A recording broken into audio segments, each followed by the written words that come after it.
No, not that one.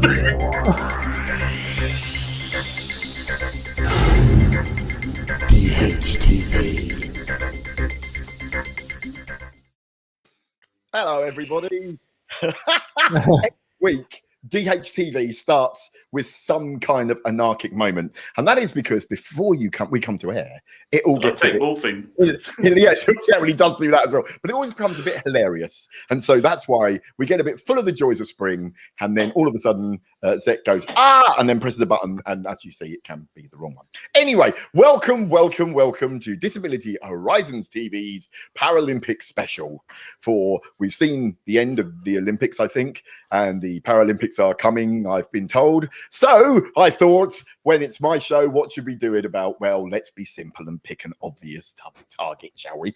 The Paralympics. So today I am joined, as per ever, with the wonderful Zec. Hey, say hello, Zec. Press your button and become the big face. Hello, Zec. Yeah, that's right. That's what I've got to do. It reminds me. There he is. Good evening, everyone. I am here in body. He's not in mind. Zec has warned us that he's not feeling too good at the minute. He's having a 2-week spike. It's probably the last episode and my frozen face that caused his spike. So he's not feeling too good. So if he disappears, what he's actually going to do is turn his camera off and lay on the floor. So I think he should keep his sound on, and then that way we can just hear him roaring with laughter, and any swearing we can blame on him. We're also joined, of course, by the wonderful Dan White. Say hello, Dan. Hello, everyone. Yeah, Mick, you're probably a meme somewhere at the minute. I know. Yes. Aren't you? Yeah. You're probably going to be fluffing across Twitter in a minute as a GIF or something. So fame at last. Fame part 2. That's it. A bit like the meme of, what's his face, the diver diving into the water with his legs pulled up. Yeah. All that muscle on his muscly body rippling, and then someone going, what the meme? Nothing like that. Going to the toilet for the first time after a 3-day codeine bender. And it was like, yes, I can push it up. So, yes. And so we're talking about the Paralympics. And anyway. So, of course, you have to have someone on who knows what they're talking about, because we can guarantee that us three don't. So we are joined by the wonderful, the amazing Elizabeth Wright, who is not only Paralympian, but many other things too. Writer, broadcaster, publisher and editor, and general all-round superhero. So hello, Elizabeth. Woo-hoo! Hi! Woohoo! Thanks for having me on board, guys. I'm really excited. Love it. It's great to have you here, and thank you so much for doing this, because, you know, we're mixing with proper celebrities now. It's kind of like...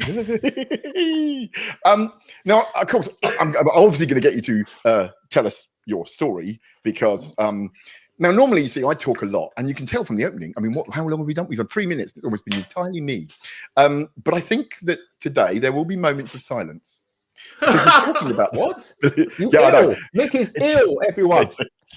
I won't be laying on the floor, but it's just because if we're talking about the Paralympics, I don't know a lot about it. I presented at the Paralympics in 2012, but I didn't know what's going on, and it's not my bag. So I want to be educated, and I want you, especially Elizabeth, to educate me and infuse me, because it leaves me cold.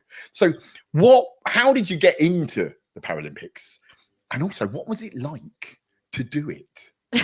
Oh gosh, I don't even know where to start with that. Flipping it. No pressure. You know what? I will say. Tell us about your entire life in 5 minutes. I'll tell you. I'll just take up the whole hour right now. Yes. As you can probably tell by the accent, I'm Australian. Now, I have this theory that we Australians literally come out of the womb knowing how to swim. So I basically just knew how to swim from the get-go. I mean, we had a pool in our backyard when I was growing up. I just love being in the water. And for me as a sport, swimming is the best sport in terms of my disability, my limb difference. So I just absolutely love being in the water. And I guess, again, this growing up in Australia thing, I was a huge rugby league fan. I used to go watch my brother play sport. I just kind of grew up in this real sporting culture. And so I loved watching the Olympics. And when I discovered the Paralympics, I loved that. And then it was kind of a weird thing. So I went to mainstream primary school, and in my final year of my primary school, I decided I wanted to have a go at the swimming gala, or the swimming carnival, as we call it in Australia. And of course, the teachers were a bit like, not sure, because, you know, you're missing limbs. So, like, what the hell's going to happen here? And I literally got into that race and came first. So, against my able, well, non-disabled peers, I should say. And after that, I was like, hang on, I actually think I'm pretty good at this racing thing, right? If I'm beating people with 2 arms and 2 legs, then, you know, how good will I go in something, say, like the Paralympics? So I was thinking about it, and then when it was announced that Sydney, where I grew up, had won the right to host the games, I just decided that's it. I want to swim at the Sydney Games. I love my sport. I have the determination and the focus and the discipline to do all the training. And so at the age of 13, I made that decision to go, which kind of, you know, having watched the Olympics just gone, and I think, is it the skateboarder, the young British girl skateboarder who's like 13 now and just won a bronze medal. And I'm like, I was 13 when I made the decision to actually start training. So that kind of really hit home a lot, really put it into perspective for me. That maybe I could have started a little bit earlier, but I didn't. I started at 13. Really focused on the Sydney Games, and then 3 years after I started training, I was called up to, I made qualifying times for the 1996 Atlanta Paralympic Games, which I kind of went to with the attitude of, well, these are a warm-up for me because my main focus is the Sydney Games. But at the Atlanta Games, I did win my first Paralympic medal, which was a bronze in the 50 meters butterfly. Which, whenever I say that to people, the look of horror on their faces, because they're like, butterfly? Are you sure? Are you sure? Like, butterfly, isn't that torture? And I'm like, I loved it. It was one of my favorite strokes. I love swimming butterfly. And so yeah, I was 16 when I did that. And yeah, I mean, we'll probably talk, you know, when we get to the bad stuff, I can talk a little bit more about the Atlanta Paralympics, because it wasn't necessarily 100% great. I'm not afraid to say when it's a little bit shit, but also when it's really, really good. So, and, you know, the Sydney Games were, they were the first games where we sold over 1 million tickets to the Paralympic Games, which was really fantastic. I think the Australian Paralympic Committee did such an amazing job to really raise the profile of the Paralympics. Again, you know, it's kind of like the issues that I think we're going to end up talking about that are still there. We're certainly there around this idea of, you know, inspiration porn and all that stuff, which, you know, there's a reason why I have an issue with that, especially in regards to the Paralympics, because, you know, I worked damn hard to get to the Paralympics. I worked just as hard as an Olympian.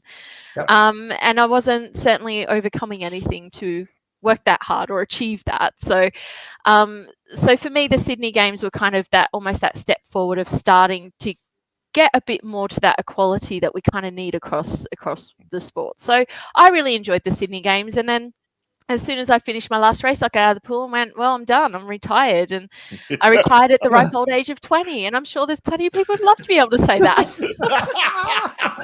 So I wanted to move on to the good bits, the beneficial stuff, for the reasons why we should all be happy and cheering for the Paralympics. And that, of course, is one of the good ones, is the fact that if you do very well, you can retire and live off your reputation.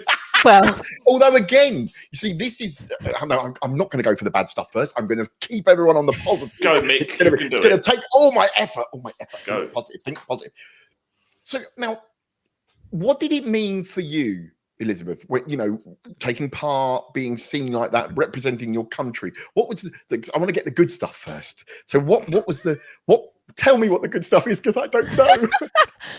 You know what? I'll say it from my perspective, right? And I hope this kind of clarifies things for maybe people that are like, ew, sport, I don't like the sport, I don't get it, I don't get the Paralympics, why? Like I said, you know, for me, I really grew up in a really quite sporting family and sporting culture. And I just really enjoyed sport. I enjoyed watching sport. I still enjoy watching sport. I mean, you know, I've been watching the Olympics. I've become one of those armchair experts in every single sport across, you know, I I know absolutely nothing about diving, but I'm sitting there watching, Tom Daly going, "Oh, Tom, that wasn't a great entry to the water," and stuff like. I have no idea what I'm talking about, but I love becoming a wheelchair expert. Wheelchair expert? I'm not a wheelchair expert. You guys are wheelchair expert. Yeah, we're the wheelchair experts. Some of us are, but I've always thought they would be a much nicer addition to any home. They are the armchair that you can move around the house in. But anyway, I like that idea. Anyway, I mean a sporting expert. And for me, I think, I always viewed myself as I was a swimmer. I was a sports person. It wasn't like, oh, I'm a disabled swimmer or I'm a disabled sports person. Yes, I have a disability and I'm really proud of that.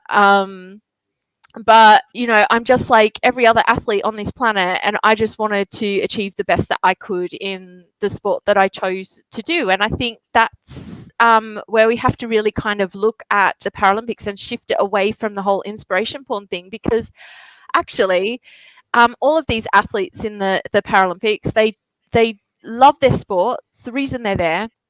They love to compete. For me, it was even beyond that. It was the team, it was the friendships, it was the bonding that I had with, I'm still friends with so many people who are on the swim team with me. Even so much so, my best friend I met at the games, and I'm godmother to her children and all this stuff. It's like, it's you become a real family, and it's such a nice thing to be a part of in that respect. And for me, again, just to get the best out of yourself. And, I certainly didn't do it to inspire people or that wasn't my aim. My aim wasn't to kind of show people that I was overcoming limb difference or anything like that. That wasn't part of my attitude at all. It was literally just like, I love my sport. I want to be the best that I can be at it. And I want to be at the top of the world in the sport that I chose. And you're in Australia, you're at the bottom. I have to admit, I think don't on the forget, Olympics, in Australia, they probably think of it the other way round. Well, we might be geographically at the bottom, but actually we're at the top of the world. We have the weather, we have the kangaroos. I mean, come on, what do we have? You have hedgehogs. Hedgehogs are gorgeous. With no food on the shelves and a terrible government. Oh no, the politics have started already. No.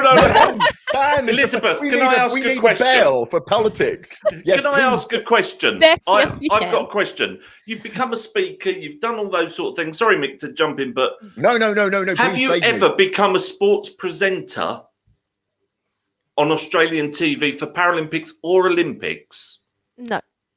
Now that annoys me, because why are able-bodied, so like Mr. Mark Foster, who I used to knock about with in the day, he will be a sports presenter for the Paralympics. Why haven't we got Paralympians? It's true. It's 100% true. I totally agree. And this is where, for me, the issues and what we need to address is the equality and respect for the sport. And I think aiming to treat Paralympians as we do Olympians, have them on the same level. They've got the same level of expertise. You know what? I can comment on someone's really crappy race just as well as a disabled Olympian. Absolutely. This, of course, is one of the more negative sides that I was going to come on, and I do love you all, because even when I'm trying to desperately to be positive about it all, you're all going, "Oh yeah, but that's shit, isn't it?" And hooray! Because to me, it is. I mean, something I was going to talk about a bit later is this international thing. It's the fact that the way we I think in the UK are a bit spoiled, because we have had coverage, even when it was on the BBC, in the 90s, that was still there. Whereas many countries don't get any, or they get a single, here's a highlight show. And so there isn't the same roles and job opportunities for people to report on the Paralympics. And also there's a big thing about the fact that you've got countries like the UK, like America, like Australia, with very well-funded teams playing against countries from much poorer backgrounds with almost no equipment. I remember meeting the Haitian team at the 2012 games, and they were wheeling around in folding wheelchairs, the kind of chair I had in the 80s, and they come from a culture where disability is seen as, kind of some kind of curse. So it's, it's something that I think is the good side of it, is that we're doing lots of good stuff here, but it allows countries that are much less enlightened to see that there is a possibility of excelling. And I think that's, for me, that's one of the many. I think the thing though, Mick, you get that in the. I think it'd be a similar situation in the Olympics as well. I mean, if you've got, I kind of think you know what, you're calling me an expert, right? In Paralympics, I'm an expert in swimming. Swimming, I know quite a bit about. Yeah. And if you watch the Olympics and Paralympics, actually, say about 10 years ago, even I think possibly at the London Games, a lot of them were wearing, or certainly people, athletes from Britain and Australia and America and Canada and Europe and stuff, were wearing like the full-bodied swimsuits and all this stuff, whereas like there were other swimmers from other countries that certainly couldn't afford that and didn't have the sponsorship to support that. They've now banned those swimming costumes because I think it was recognized that there was an unfair advantage, because it was proven that they do improve your swimming performance.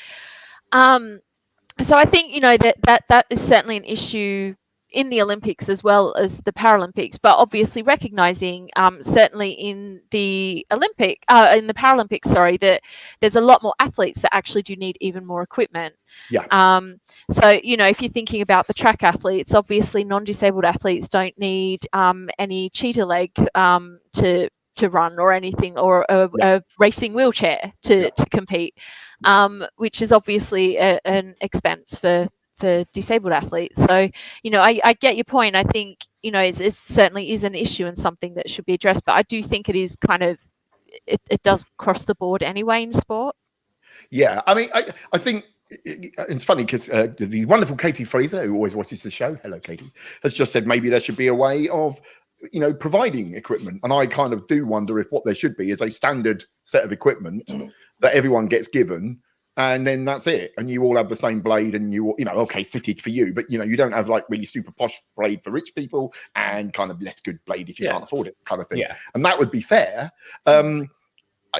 Quickly, I've got a friend who works in bionics, and he's building bionic arms and stuff, and he's saying basically all the money is always in disability, because let's face it, they're not really going to say, well, this guy had his hand chopped off so he could have a bionic hand. But people dealing with limb difference like yourself might want a hand that responds and has sensation, and we're very near to that, where you can put an artificial hand on and it feeds back, so you can touch things and hold it, and it's like hands. And he was saying that he thinks in about between 20 and 30 years, the Paralympics will be the one that everyone watches, because the augmentation of the body will get to the point where we can run faster, we can jump higher, we can swim faster. And he was saying that with the bionic eye improvements, there will soon be people that have, bionic eyes put in that mean they can see for miles. So shooting won't be kind of like bang, it'll be like kind of I'm shooting 3 miles away, because they can see it, and it'll be like, so eventually the Olympics will fade, because everyone will be going, sod, that's just people running. We want to see the robot. And here comes Mary. Mary's led 500 meters in the triple jump. That's it. She's jumped from one city to the other, and we're still waiting for her to come down. You know what? I've astounded kids with that. Like, actually, a few weeks ago, I was doing a workshop about the Paralympics at a school before the holidays, and I said to the kids, did you know that essentially in a few years, I wouldn't say it's not far off, Paralympic sprinters like Johnny Peacock. I've had a really bad week for last names this week. I'm always like going, Johnny, there is one that comes to mind, but we can't say it. No, we can't. We don't. We'll switch to Peacock.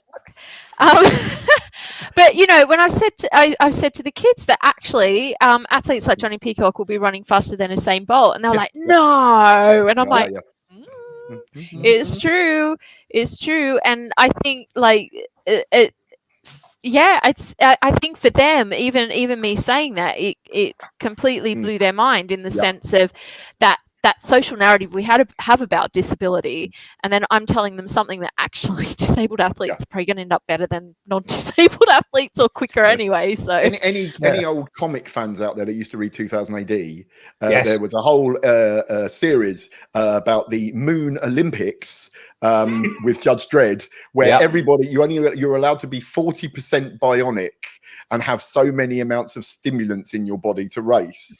And so it was kind of like, oh, that's the future for me, and it looks like it will be. Now, to include my other wonderful presenters, Dan, you're a father of a wheelchair-using daughter. Do the games inspire Emily? They did originally. We went to the London 2012, and she was, for her, Emily, culturally and community-wise, it was the first time she was amongst masses of disabled families, which was great, because usually we just have a little community of 2 and 3 around the area. So from that perspective, it was an epiphany for her to see so many various stages of disability, so many beautiful families just naturally enjoying the spectacle. So it was absolutely wonderful, and it did inspire at that point more of a community thing than a sports thing. Emily plays sports as a hobby, but of course, when you're there at the event, every non-disabled person was coming up to say, so what are you going to be when you grow up? You're going to be going to be wheelchair boxing, wheelchair racing, stuff like that. And then he's like, no, I don't know yet. I'm only 4 or whatever. But from that perspective, it was great. The community thing about it was absolutely wonderful. But it's that stamping on every child with a disability that they're going to be a Paralympian. That's the thing that really irked me at that point, because you suddenly think, well, according to the media, according to the mainstream media, the only positive perception that they project with disability is the Paralympics. And that's great. That's brilliant. But that's generally the only positive thing that the rest of the country sees. So naturally, there's a progression that every child with a disability is going to be a Paralympian. But can I tell you? It did inspire her to that respect. But go on. Yeah, but I was just going to say, like, because I totally agree. And I actually feel like, for me, I'm very against this idea of like, that assumption that every disabled person is going to be a Paralympian, because there's a number of issues I have with it. First off, I actually think it's quite not what's the word I'm trying to think of, not disparaging, but against actual Paralympians, because it's almost like, well, I'm not going around to all non-disabled people and going, so what Olympic sport are you going to go and compete in? Because, again, coming back to what I said earlier in the show, I worked damn hard to get to the Paralympics, and I wanted to do that work, and I wanted to go there. And there should be, just as not every non-disabled person wants to be an Olympian, not every Paralympian, not every disabled person wants to be a Paralympian. So I think that is something that we really need to get across. Secondly, it's recognizing that disabled people are more than just, I think, kind of what you were saying, Dan, that we're more than just a Paralympian, and we're more than just a scrounger or a lazy person sitting at home. We have, there are disabled people out there who are lawyers, teachers, artists, musicians, doctors. Yeah, we had a doctor on the other week. We've had doctors, social work. We're going back. See, I love you guys. We're going back to negative again, you see. And I'm going to squeeze one more positive before I can really keep going. Negative Nelly back on. Zec, quick. What is it? We need a thunderstorm to shut me up. So you joined the club, right? So what did it do for you? Did you join the club, become disabled, and then kind of go, the Paralympics show me what's possible, or not? No, I was able-bodied and really shit at sport, so I knackered myself in the hope that I might get a silver. You knackered yourself so no one would ever ask you to participate in sport again. Basically, that's what it was, wasn't it? Hands up. Come on, Zec. No, you're right. I'm beekeeping. As most able-bodied people do, I paid no attention to the Paralympics. I didn't notice disabled people. It happens. We get so involved in our own world. Yes. That we don't think of all these people that are struggling. And so, no, I didn't. And then in 2008-9, when finally, because I'd had a long struggle with trying to keep able-bodied, and then finally it all went wrong. And then 2012 came, and I was like, so for me, it was like a few years into it, wow, no, look at this. This is real positive. And it was kind of a bit like taking a drug where you get this rush of it's amazing, and then afterwards it all dies down, goes back to normal, and you feel shit. Yeah, that was the thing with it. Everyone's always lamenting the fact that every Paralympics is going to be the thing that lights the torch of inclusion and it be carried on through. But then the general community and the general social world in general just becomes its usual self-opinionated and self-absorbed self, and it just flutters away. So it would be nice if a Paralympic event would actually engage this full-on media and social inclusion thing, if it would be picked up by. But I think, unfortunately, the problem is we don't have the right people in charge because they're all at the Paralympics. Well, don't forget the media are currently. Yeah, the media are currently getting out all their scrounger stories really quickly. Yep. Before the Paralympics comes, and they've got to get a couple of weeks of really positive disability in and stack up, and then boom, on we go again to the. Well, I think at this point I'm going to get all negative because I think you've done it brilliantly for me. So, where do I start? I totally agree with you that Elizabeth, that it's one of the things I really loathe at the moment is this idea that, and I face this all my life. I'm lucky I had a wonderful career in the 90s as a famous TV presenter. Sold it in Australia, I believe. And I would still have people come up to me and go, I'm a Paralympian, I'm doing sport. Have you thought of doing it? And I'd go, no, not really. It's not my thing, man. And they'd be like, oh, get a life.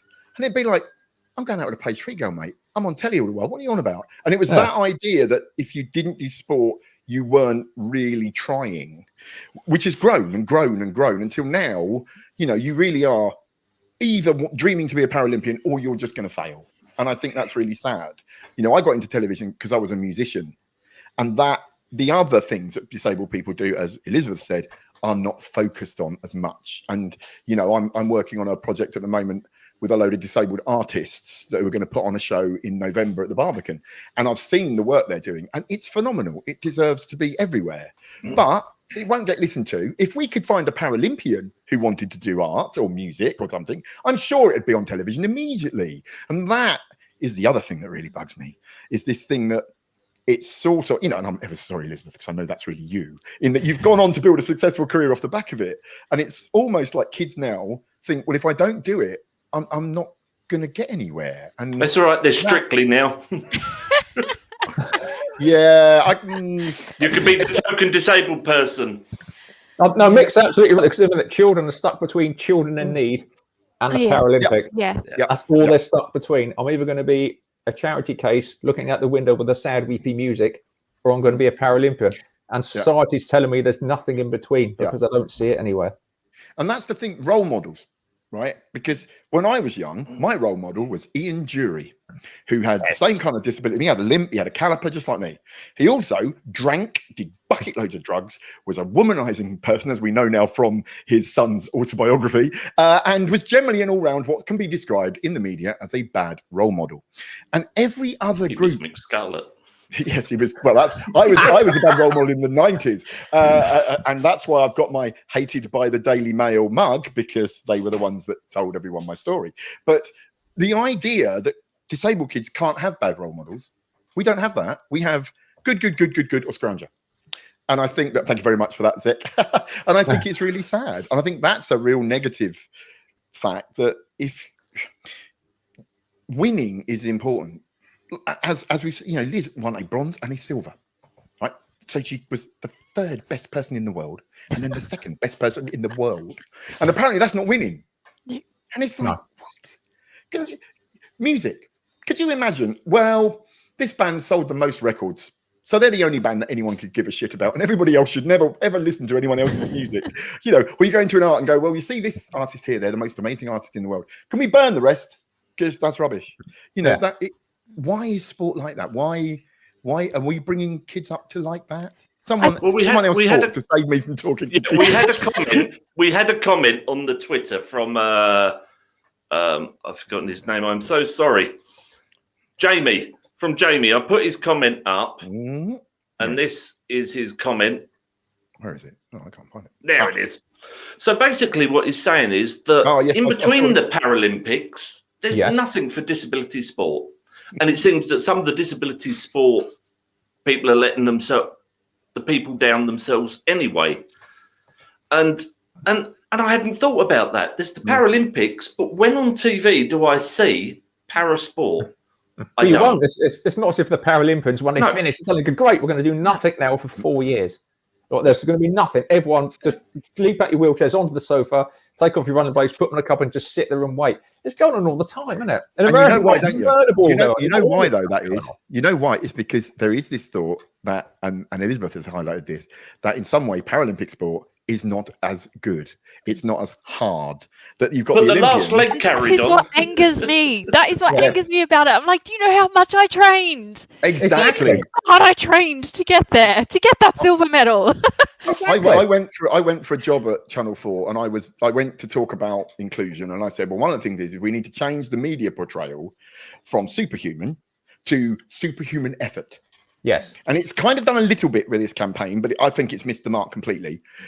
They need to start saying these people aren't born superhuman. These people aren't, just, kind of your average disabled person. These people spend all day, all the while fighting to be good at this thing.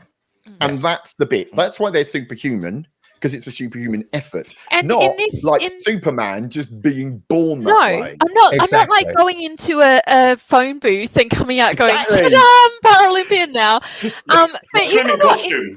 Exactly. But in that sense, then I'm like, well, and this is what I try to get to people. I'm like, well, we should be calling Olympians superhuman too. All of us should be superhuman and doing. And recognise for the superhuman effort that we're putting into. We're not separate in that sense of we're extra special just because we're missing a few limbs or are wheelchair users or whatever. It's like, no.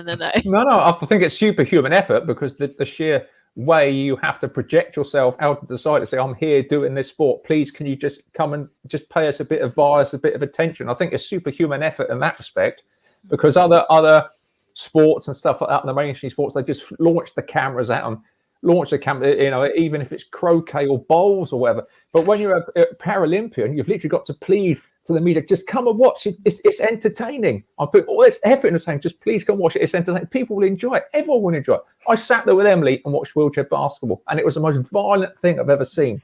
And I loved it for it. Did you watch wheelchair rugby? Wheelchair rugby is even more violent. Wheelchair rugby, I'm not joking, because I compared at the whole event. So I watched every match. And all I can say is that there's a sport by a whole sport group of people who don't think they're disabled enough.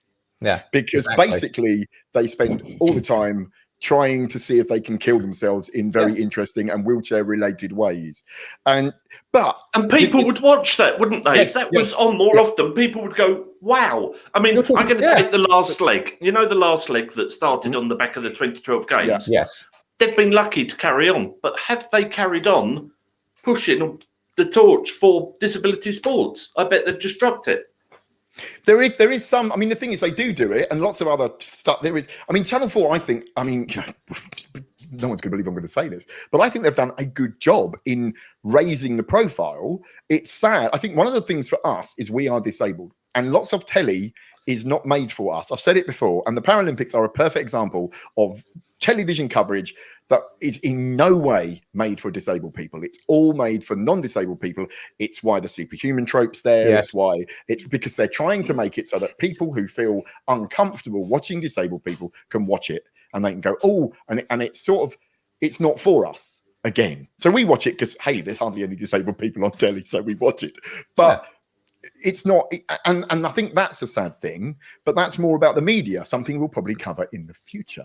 We should make our own advert for the Olympics. We could do better, something like strap one on, come and have a go. I think that would be great because we are, I mean, let's face it, I mean, Elizabeth, please, we're not talking about you, but us three are the least sporty people I've ever met. So I think it'd be great. I've always wanted to do a show where they get someone like us to go with like Tanny Gray Thompson or something, and they go and show how much effort they do. And then we just collapse in a sweaty heap and go, nah, that's all right. No, the effort. I've got the perfect idea for a Paralympic program. Someone goes into Emily's bedroom and just tries to bribe her off her Xbox to go and do any physical activity at all. And the whole hour is either cash, food, I don't know, more cash, more food, free pizzas, anything, just weaning her off her Xbox. So what you mean, the government COVID vaccine policy, but just to do some exercise? Exactly. Yeah. It's not a passport in any way. It's just a vaccine passport. We're not pushing the a Mrs. passport. Doyle approach, isn't it? Go on. Go on. You will. Go on. Now, something I was interested in about the media is this, because, like I said, I think we're spoiled. What's the coverage like in Australia, Elizabeth? What's it like? You know what? I think you are sport here. I mean, certainly all kudos to Channel 4 that they do provide as much coverage as they do for the Paralympics. I think absolutely in that respect, I applaud them. I think it's great. I do have issues with, as you say, some of the ways that or the commentators that they have on board, or the way that they talk about the Paralympics during that coverage. There can be issues, obviously, but I do applaud the fact that at least they're showing it. In Australia, certainly growing up, you were talking earlier about some countries having like highlights packages and stuff. Yeah. I remember with the 1992 Barcelona Paralympics, I used to get all excited to watch the half-an-hour highlights package on the ABC. At like about 5 o'clock in the afternoon, I'd pop it on and get little snippets of the end of each race or competition, and I'd be like, well, I'd love to be able to see the whole race or the whole competition. Would be amazing, but you know what, I'll just have to put up with these little snippets. And I think the coverage has improved a little bit in Australia, but I think certainly it's as far as I know, like the Channel 4 here is just doing amazing stuff around that. I mean, I don't even think in the States they have that this type of coverage at all. So again, it's coming back to that. Where's that equality? Where's that respect for the athletes? And again, I want to put the emphasis on the athletes, not just disabled people, but disabled athletes. Like what? It's funny, isn't it? Because I think that's the thing, is it kind of gets conflated so that it's about the disabled community, and Channel 4 and everybody is going, oh, we're going to increase the diversity of our coverage and include more disabled faces. And you're like, this is sport. This should be about the quality of the sport. Yes. And yes, you can tie on that programs like Sophie's brilliant program about, she is on her trike telling stories about people changing their life. It's a fantastic show. I'm very jealous because I was about to start working on a show almost exactly the same in 1993. And then bloody Billy Connolly came along and nicked my idea. So I watched it. I was kind of filled with joy and wonder and jealousy. So, but that's the kind of show I want. But even Sophie, there's someone who's tied to the Channel 4 Paralympic coverage, and it can't be the only route for success for disabled people. No. We've got the Invictus Games now, but even with Harry, it's a push forward, and it's helped a lot of mentally. It's helped a lot of men and women who have been horribly injured during war to focus into something. But even with him pushing it, it's still not doing it. See, the problem is with that. See, I find the Invictus game even worse because the language and the whole trope around it is awful. And I've got loads of friends.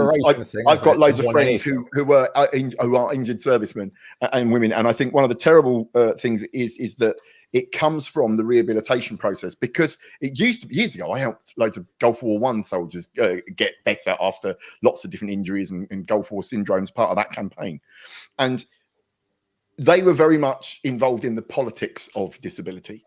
And it was a joy to behold, but just like after the Vietnam War, they were there fighting for our equality, and it was brilliant. But that's been taken away and it's been moved back into the military, the armed forces. They get great support and equipment and stuff. But what they don't get is the change in mindset around you being broken.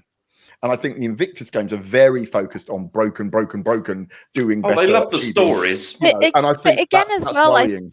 But again, as well, I think it's a bit like the Paralympics as well, in that like sport will save you in some way. And I think sometimes that can be the narrative that's out there, and that's why so many disabled people get asked, "Well, what sport are you going to do at the Paralympics?" It's like, again, it's coming back to that thing. Not every serviceman is going to be, perhaps a lover of sport in that sense, or what about the ones that find great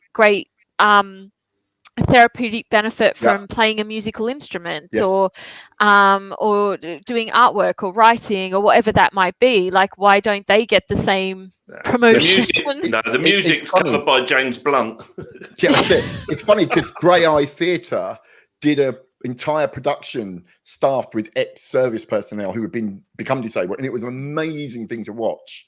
And they did loads of work with them, and they've gone on to have careers. And I think that you're absolutely right, Elizabeth. I think what it boils down to, I think, and it is this idea that we need to see more of our lives than this 4-year annual sports jamboree with a load of other stuff tacked on. It's time for all the channels. You know, if England's going to lead the way, if our media is going to be the one that changes the way it's thought about, then we need to say, right, that's it. After this one, before Paris, let's re-examine what coverage is and say, let's make it so that as of next, you know, after this jamboree finishes, let's start not just using disabled Paralympian as presenters, but start using disabled presenters and see disabled people's lives and present the reality of all of it in a truthful way. And I think the nuance, I think for me so much, like, people are astounded. So, you know, I might come across as a sporty person, but I'm not that sporty compared to a lot of people, especially other Paralympians that I know. But you know, I have degrees in fine art. I have you know, I've written a book. I edit magazines. I do a lot. Like, there's a lot of nuance in my life. I'm not just in that Paralympic box of oh well, that's just me. And you know, we get a lot the same or a lot of that, you know, similar around disability, where you're kind of stuck in this box of, well, this is what disability is, and you fit in that, and that's it. That's all you are. When it's like, no, we're disabled people are just like non-disabled people. We're nuanced. We have different interests. We have different relationships, different thought processes. We're individuals, and we're just human beings at the end of the day, trying to fight for our equality and success and inclusion, and to be seen as the nuanced human beings that we are. And that's one of the things I think that troubles me is I know, because I've got friends that are Paralympians and have been Paralympians, and this idea that you're told you can't be too political while you're doing it means that just when they've got the coverage, when they're all being talked to about, hey, how did it do? And how do you've got the ear of the world, and you can say, we want equality, and they're not allowed to, because then there's troubles with sponsorship and there's all these kind of stuff, you know. Well, when ASOS sponsors the games. Yeah, well, it's like, but it's like Tanny, you know. Is it ASOS? That's a clothing company, isn't it? Yes. Yeah, he is Atos. Well, what's Atos? Yeah, well, Tanny, I knew Tanny when she was just plain Tanny Gray. And, you know, she was doing a Paralympics. She couldn't she couldn't be political. As soon as she stopped, bang, she's in the House of Lords fighting for rights. And it's sort of, I think that's very sad.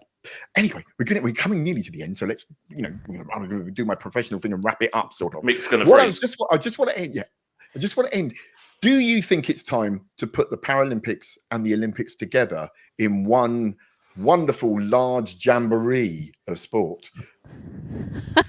That's a real interesting one, that is, isn't it? Because you've still got. We've got 3 minutes. Got 2 minutes to answer that very hard question. I've been asked so many times this question over, like, probably over 10 years. I've been asked this question multiple times, and I've changed my mind, I swear, every time I've answered it, because I think it'd be great in terms of that idea of seeing disabled athletes as equal, to have it all in one big games.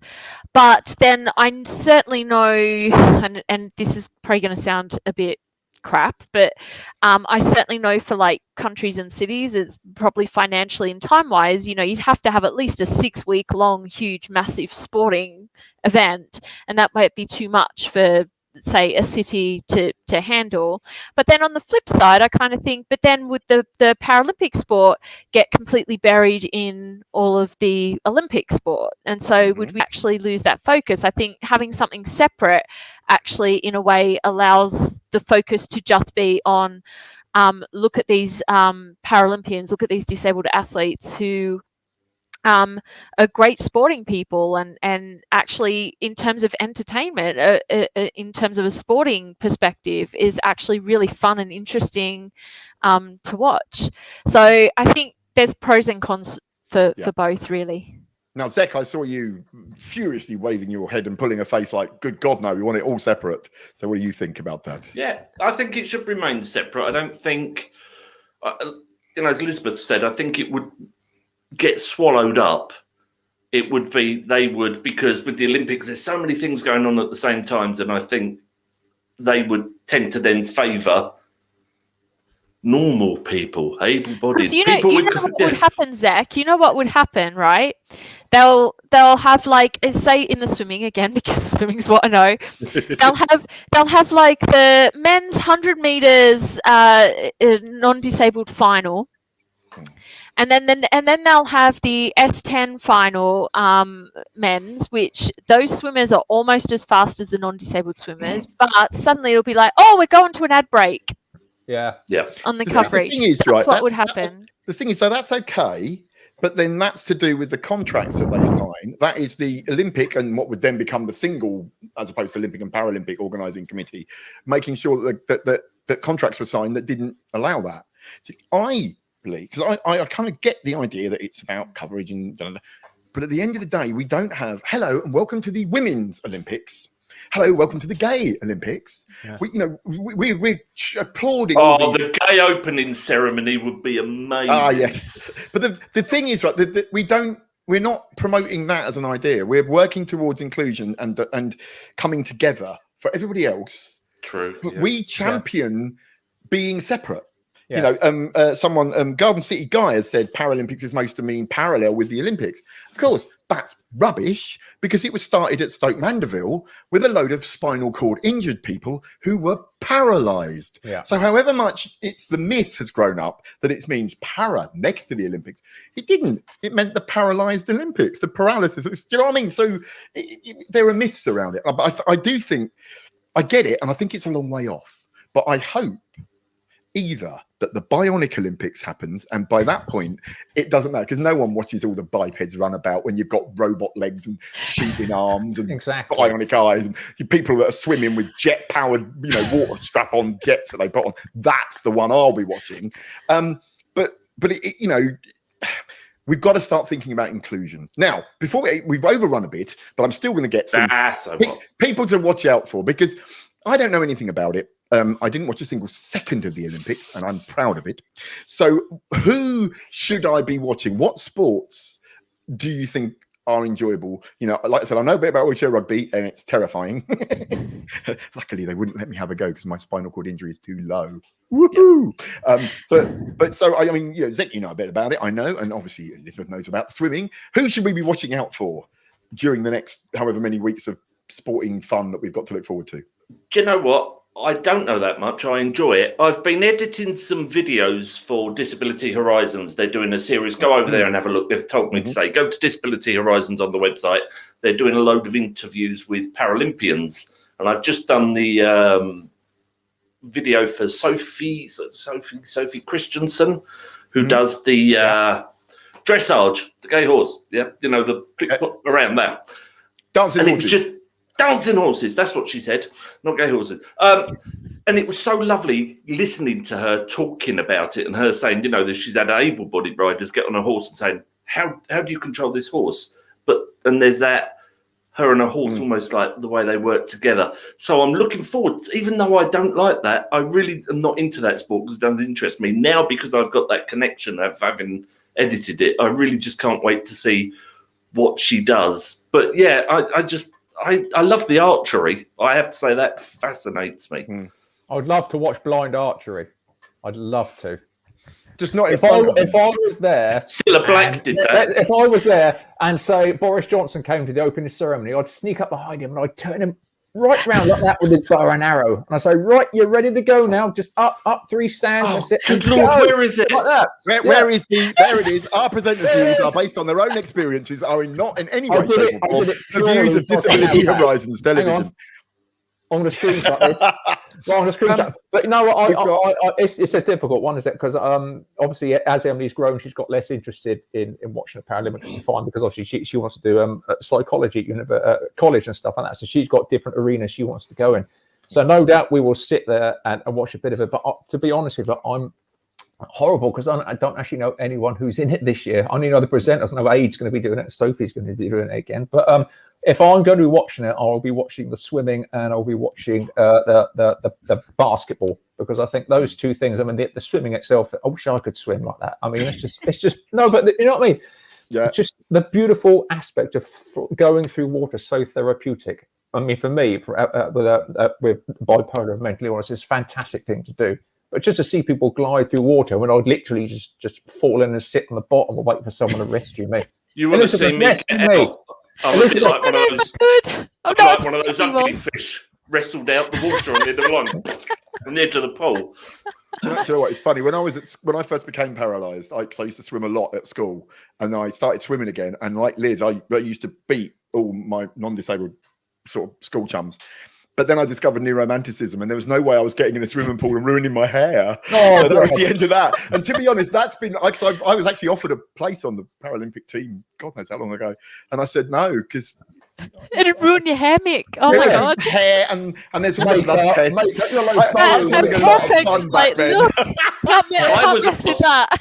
I was asked if I wanted to go on the Paralympics. I was in a supermarket, and a guy tapped me on the shoulder and said, "Here, do you want to do fencing and go to the Paralympics?" I said, "No, I've come in for bread and milk, mate."